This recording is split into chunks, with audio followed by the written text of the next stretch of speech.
What's up, y'all? This is Seth Fury. I'm your host of Fury Talks. Today I got my good friend Carter, who's going to be joining us today. Thanks for having me. Thank you for being here. So Carter the Body. Carter is a trainer. She's an actress. Yes. And she's a good friend of mine. And I actually met her years ago when I did her first massage. If y'all don't know, I'm also a massage therapist. And it was pretty good, right? You say so? Yeah. Okay. It was interesting. Okay. I always choose. Well, I'm not going to say I always choose a woman for my massages. Yeah. But because I do like I get more of the deep tissue. So a lot of women, as far as being that I am a trainer and my muscles are, toned and I need deep. You need some deep work. Gotcha. Work. Yeah. Okay. A friend of mine actually booked you for me, and I was like, okay, this is going to be interesting. I hear about Hands of Fury all the time, and I've seen the videos, and I'm just like, okay, this will be interesting. So I remember when I first met you, and I was like, so do I get naked? Do I? He was like, oh, well, however, you're very professional. Yeah, of course, however of course. You're comfortable. So I got naked, and you were very professional. Like I said, you left the room. I got undressed and everything, and you played music, which was my favorite R&B, and I'm just like, okay, and then the way you were, I was straight for about 60 seconds. 60 seconds? You said 60 minutes. You're right. Don't try to dumb it down. That's what she first said to me. I thought 60 it was minutes for the hour. Yeah. I felt like I was like, okay, this is hot. I'm sweating. I'm like, I don't know. Coming back over to the other side. Yeah, I feel for like an hour. After everything was done, I was like, okay, I'm back to my Gotcha. But it was great. I loved good. every minute of it, and called you again and had to set it up again, and then set you up with friends and stuff like that. That's right. And then we've been good friends ever since then. So ever since then. I'm very happy to have you here. I wanted to ask you a couple questions. So I felt like you'd be the perfect person to kind of help me figure out some of these scenarios and these questions that I'm figuring a lot of people have. So you are strictly into women, correct? Yes. Okay. Yes. Was there ever a point where you were into men? In my high school years. I started very, very young. I lost my virginity around 14 years old. Okay. Very young. Yeah. Watch your kids' parents, just letting you know. It's so fun. I always get blown away when parents think their kids are so much more innocent than they are. Like, she's only 13 years old. I'm like, listen, I know it's been a long time since you were 13, but if I can bring myself back to 13, they know more than you think they do. Very curious at that time. Oh yeah, exactly. And being that social media at that time wasn't around. Oh, this decade, this generation. So I can only imagine how the 13 and 14-year-olds are now because of social media and web. Access to everything that they can learn and see. Yeah. So I started very young, and not gonna say I didn't like it. It was more of the thrill and the nastiness, I think, was my mindset at the time. I'm like, okay, this is my grandfather is a reverend, so I grew up in a church. Okay. So of course, Christianity was brought to me at a very, very young age. So of course I knew what was right, what was wrong. Actually, by the book, by the book, and I started. I was 15 years old. Okay. When I switched over. Not even switched over because I was bisexual for 4 years. Oh, okay, got you. Okay. Yeah. So all through high school, I was bisexual, and then when I turned 18, that's when everything went out the door. Got you. Okay. So with you now being fully into women, what is it like dating women that are bisexual?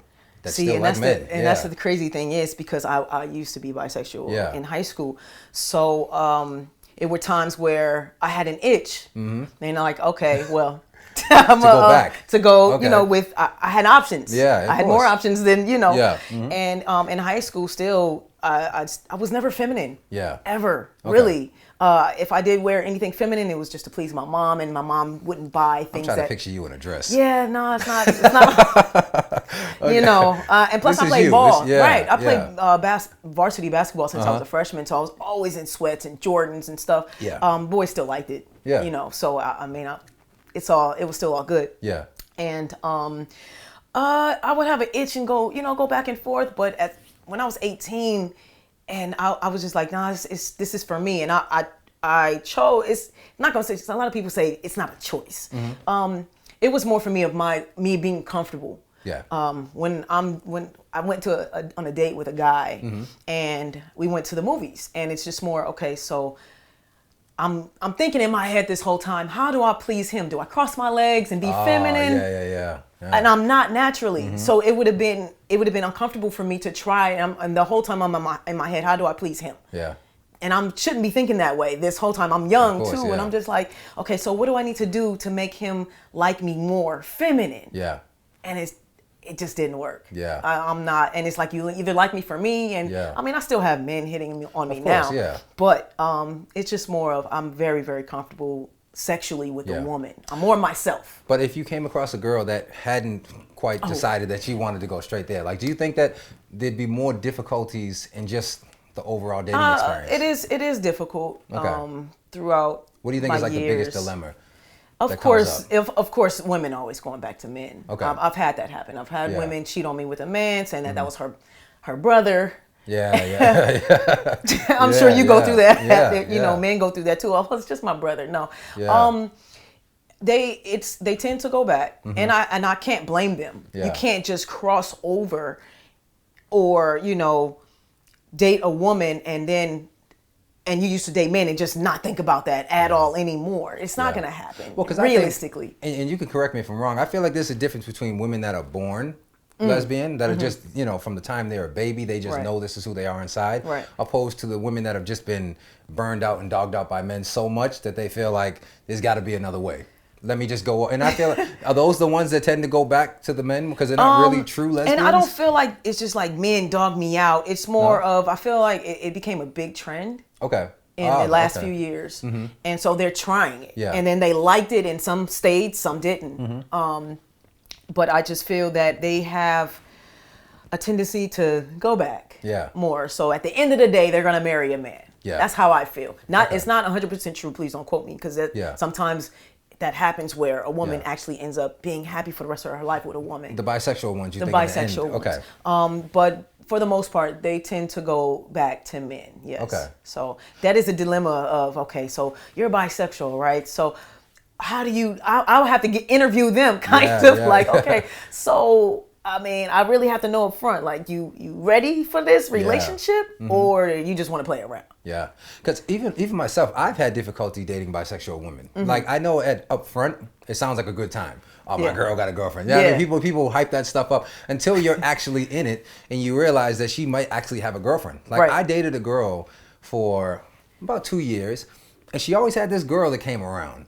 And I liked her. I thought she was a cool little friend. She used to look out for her, and they would go to the club together. Was she masculine or she was feminine? You know what? She was kind of artsy. Which what I mean by that is she wasn't like, let me put on a dress and stuff. She had that kind of like, she could be whatever, if that makes any sense. Yeah. Makeup, she still wore makeup, but she was still different. And I get those. Exactly. I know what you're talking about. So she was there, and she was cool. I didn't know anything was ever going on. I thought she just made a new friend. And I was like, this is pretty good. You need some more female friends, right? I didn't really know that she was that much into the bisexual world. I thought she just kind of had like a little experience. Maybe more like a physical thing. Not realizing that they actually had something. So after we broke up years later, somebody told me, they were like, hey man, you didn't know that they were together? Like they were girlfriend and girlfriend. I'm like, oh, wow, we were together? And I was blown away by it. I was like, yo, this is so difficult to handle, because how could I ever know that was going on, for one? And two, how could I really put a stop to it? I think that's what makes it tougher for a straight guy trying to date a bisexual girl, because it's easy for us to say, you can't sleep over Tony's house. You know what I mean? Like we can put our foot down for certain stuff. Like, no, you ain't hanging out with Tyrone. Like, no. But how do you tell your girlfriend she can't hang out with her girlfriends? It's very tough, because that's typically what girls do. True. But I mean, just like I said earlier about interview, you're going to have to ask, like, so in the beginning, like, you like women. Okay, so who's this type of friend? Have you guys ever messed around before? You kind of have to ask those questions. Because if she's not going to tell you, she did tell you. What do you mean? No, she didn't tell me. Somebody else told me about their relationship. That's what I'm saying. Yeah, so she never told me that that's how she felt. And I don't think most people are comfortable coming out. I'm sure you can imagine how difficult. Yeah, so imagine that she feels that way inside. She finds this person that makes her feel comfortable, and they have this secret thing brewing up on the inside. And just between those two, and I have no clue, because I would never think to bring it up and ask her this until after the fact, when you realize that all along she was going, and I could have never really stopped it. And I was like, that's kind of difficult, And then you've been cheated on the whole time, no matter if it's a girl or a guy. This is the thing that always gets me, is when people think that because it's It's with only a a girl. It's no. I'm like, it's another soul. It's another person. And it's deeper. Yeah. And I'm only saying that because women mentality are definitely different from men. So we can please women mentally in ways that men can't. Makes sense. And because it's more emotional status with women and caring and nurturing. Yeah. And men really kind of, not saying you guys don't do it. There's some men out there that are, but it can get really deep with two women. Yeah. To where that's, I mean, I know you heard this. It's like a battle. You can't really win if that's the direction they want to go in. Not saying, they're so different. It is so different. I'm not saying you can't win it. It shouldn't even be a battle in the first place. Okay. But if she's already deep into in another one's soul, it is difficult to break that up. Got you. So do you see it as cheating? Yeah, definitely. It is. Okay, got you. I don't. Men think, oh, it's just a girl. Bro, trust and believe. Yeah. If you really knew what was going on. Yeah. And I had a girlfriend back when I was like 19, and this is before I was really I wasn't really dating that seriously, so it was still kind of fun for me, right? And she would be like, "Oh, I love girls," and I'd be, "Word, man, this is the first. I'm about to have my first threesome. This is about to be crazy." Right. And then I would find out that she was hooking up with girls by herself. And I used to be really offended by that. I said, "What do you mean?" And she would tell me, this wasn't like a situation where she was lying like the other one. Right. She would tell me, and I was like, "Well, where was my invite?" Yeah, and I used to be like, "Look, we need to establish some boundaries here. Yeah, for sure. If we're gonna be together and you want to go and have some fun with a girl, it then needs you to can be with too. me." Exactly. It can't be like I'm having my own fun, because I'm like, just because I'm not into men doesn't mean that I have to be stuck with just you. Right. And then I don't get to experience anybody else. Right. So if you want to go date some girls, I'm gonna go date some girls. Right. And she's like, "No, you can't do that." I'm like, "Well, why not?" Well, then we need to do this together. That's what like I'm you can't do stuff on your own. Like that's definitely cheating. Yeah, she could not see the difference. I can't understand why you would go and mess with a girl just because I'm messing with a girl. I was like, "Woman, if you don't." Right. No, that's the type. That's the confusion that comes around. And that's the messed up part, because women take advantage of that. Yeah. Because a lot of men are like, "Oh, that's just a girl." If behind closed doors, it's mentally you can actually fall in love faster with a woman than a man because mentally of the mental stimulation that they give off of. And that's another reason why bisexual women have that bad name. I've heard that. They have a bad name because they're sneaky. They won't, they won't tell the whole truth. Yeah. And they will go and do their own thing. Yeah. So same thing with you. Say, it's a man. It's different. I'm not cheating with another girl. What are you talking about? Yeah, it's the same thing. So I used to bartend, and on a certain night it was like gay night, right? So I was around the lesbians and the gays, and I got to just see. I was just vibing out, doing my job, and I would just observe. And I met this one girl. She came up to me. She gave me a phone number, and apparently she was bisexual, obviously. And we had a good conversation with each other. And then later that night, I saw her making out with a girl in the corner, right? Now, I didn't know her enough to say, "Who's that?" You know what I mean? So I just kind of oh, okay, she knows some people in here. Right. A few weeks later, we hung out with each other. Yeah. And I didn't get none of that action. She was playing it slow. And then once we finally hooked up and I felt like I was comfortable enough to ask her, "Who was that girl? Did you know her?" And she was like, "Oh, no, I didn't know her. We just saw each other."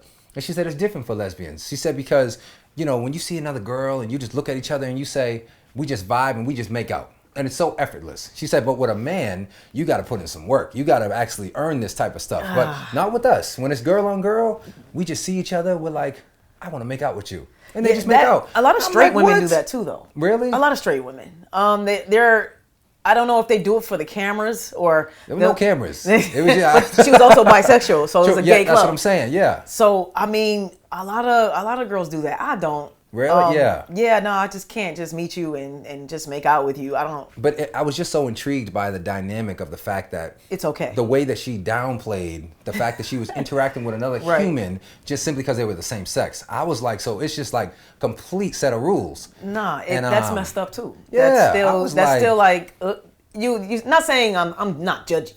But she shouldn't be downplaying. It's the same thing. It's still a mouth, regardless if it's a female or not. That's how I look at it. Still somebody you don't know, and you don't know what they've been doing.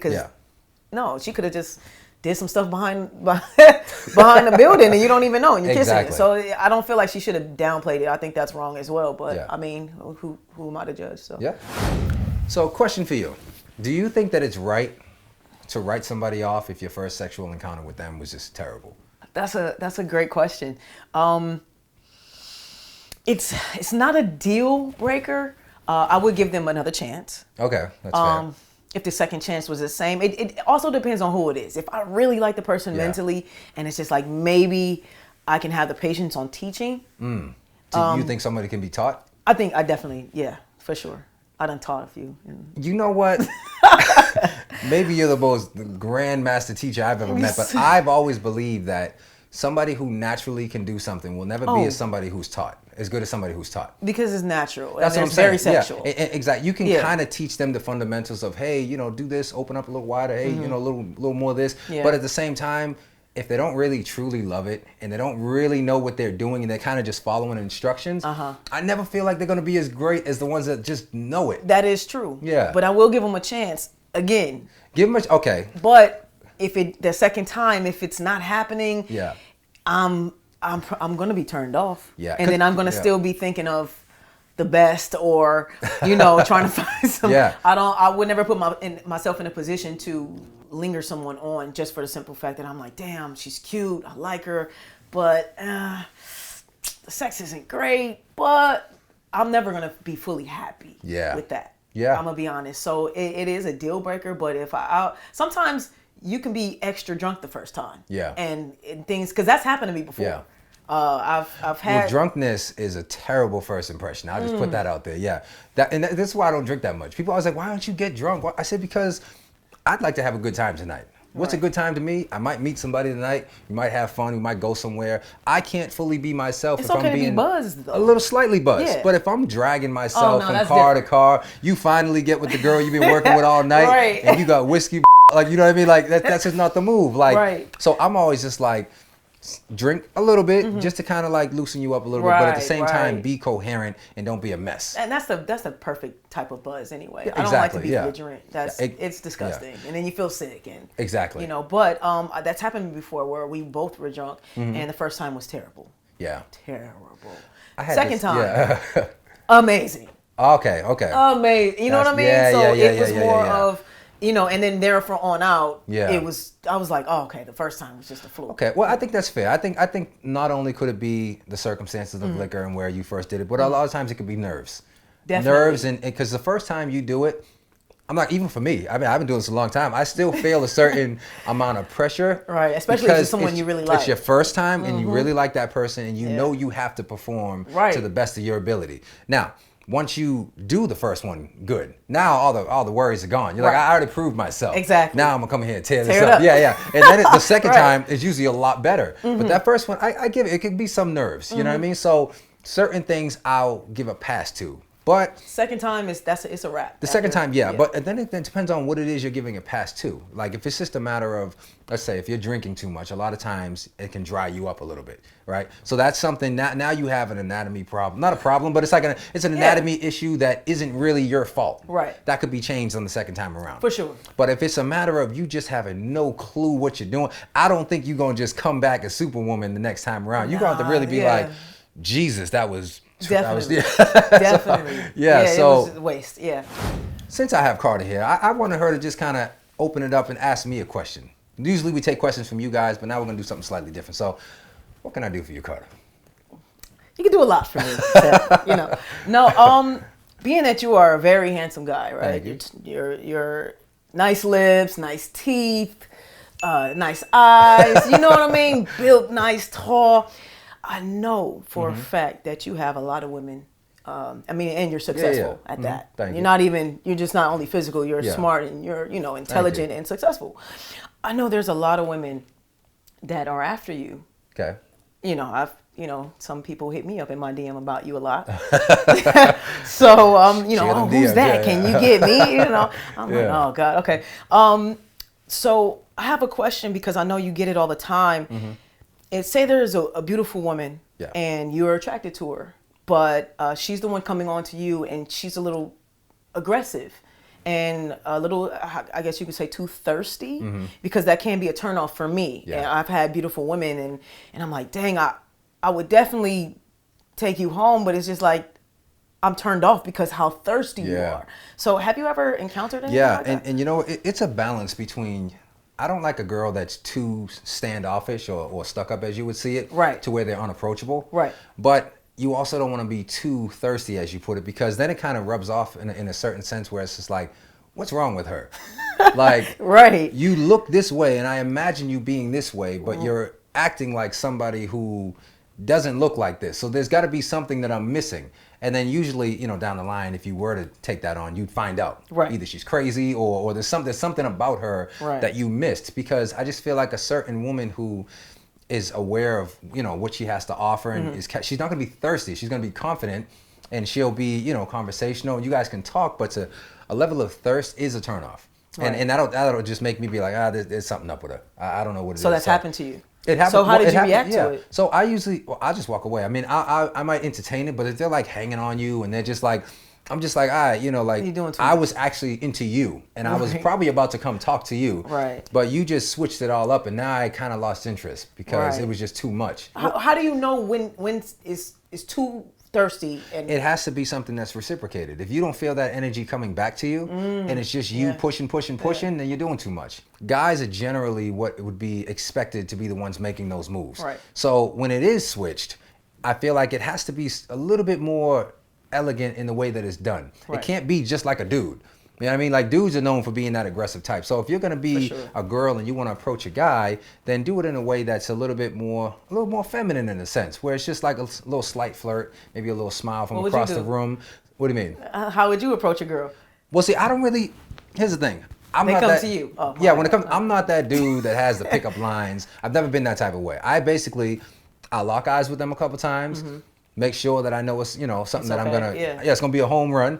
And then I just go have a conversation with them. But I never try to be that over thirsty, hey, what's up, girl? Grabbing her arm, pulling on her. Like, that's just tacky to me. I'm just like, bro, like, just talk. You know what I mean? I don't think girls really need that, Right. I wouldn't want that stuff coming from a girl either. So, exactly. Yeah, so if you're a girl and let's say you're interested in a guy, you want to get his attention, but you also want to kind of maintain your feminine attitude. Exactly. Just do suggestive hints to get his attention. Smile, wink, you know what I mean? Maybe walk past him a couple times, brush hands in the sense where he's like, okay, this is going to be okay if I try to talk to her. Right. Okay, so now I'm going to take one question from you guys. So this person sent in, she said, someone says they like you. They do things that seem like they're your boyfriend. They seem to even be territorial at times. They're all in when you're together. But the moment you're apart, it's like you don't exist. What do you think that means? What's going on there? Are they in a relationship already, or is just a? It seems like, based on that, they're not in a relationship. They're not in a relationship. I think it's like a situationship going on. I would feel literally just to, how can I explain this?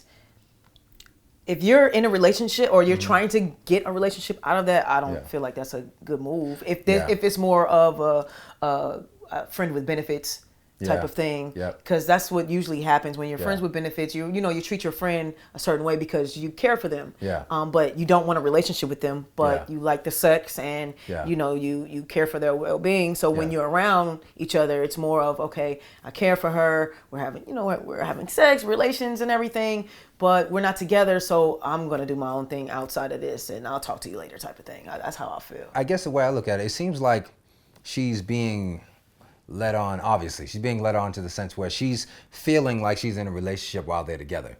As soon as he leaves, suddenly it changes. So I feel like she needs to ask questions too. Yeah. But a lot of men don't like that question. What are we? Yeah. That's true. Yeah. What are we? Yeah, because that's also, when it gets real. Also, how long has it been going on? Yeah. Has it been going on for a few months, a few weeks? Because it does make a difference. If it's a few months, then I say that either it's time to talk about, okay, what are we? Yeah. If it's a few months, like maybe like 6 months. If it's less than 6 months, I feel like it's just you're dating. If it's early on, my initial guess is that there's somebody else, obviously. Somebody that he's obviously not able to be as available as he is when he's with you. Right. Sometimes people, you can be like their escape. When you guys are together, he's able to just tune out the rest of the world. He's in it with you. You guys have a good vibe. You have sex, whatever the case is. And then he's away from you. He goes back into his regular world, and then suddenly he just kind of shuts you out. And you're like looking for this. Don't exist. That's the hard part. Yeah, it's like you're looking for this continued relationship, whether you're with Keep him that same or not energy. with him. Exactly. But when he's gone, he's like, I'll see you next time I see you. So I think it's definitely unfair to you. The inconsistency is always a sign of not a healthy relationship. For sure. You know, For or sure. that there's somebody still in the picture that's occupying the rest of his time. I don't think it's a matter of work, because people would somewhat respond a little bit. But the only time you don't respond like that is if you're with another girl. You got your phone down, you got your phone on, do not disturb, and you just don't want to be caught up. And so that's why you act that way when you're not around the person. I say don't be also accessible when he's trying to reach out to you. Don't always answer the phone, and don't always be accessible for that person. That you know, you're not getting the same energy that he's not giving you the same thing that you want. So just don't always be accessible to him either. See how he acts then. Bet you he be calling you all the time. Yeah, because when you flip that switch, you'd be amazed how much power that you get. Man. You know, like people, they will have a mental note in their mind that you are there when they need you. And when you're like that, they don't cherish your time, nor do they value it nearly as much. As soon as you make it seem as if you're only available during certain times, and you put a little bit more priority into yourself, then they will start to value you more. And then they'll start to take, your time a little bit more precious. All right, y'all, so that's it. Thank you so much for watching this episode of Fury Talks. Carter, it was an absolute pleasure to have you. Thank you for having me. I had a good time. Thank you. Tell the people one more time how they can find you. You can find me on Instagram at Carter_the body. Book me there. There's all my information there, my emails, no phone number, but you can email me, book me for personal training, for acting. I am definitely available and would love to work with you. Lipstick Television is coming out soon, again, for the third series. Stay tuned. Thank y'all so much. We hope you guys took something from this, and we will see you guys next time on Fury Talks. Later.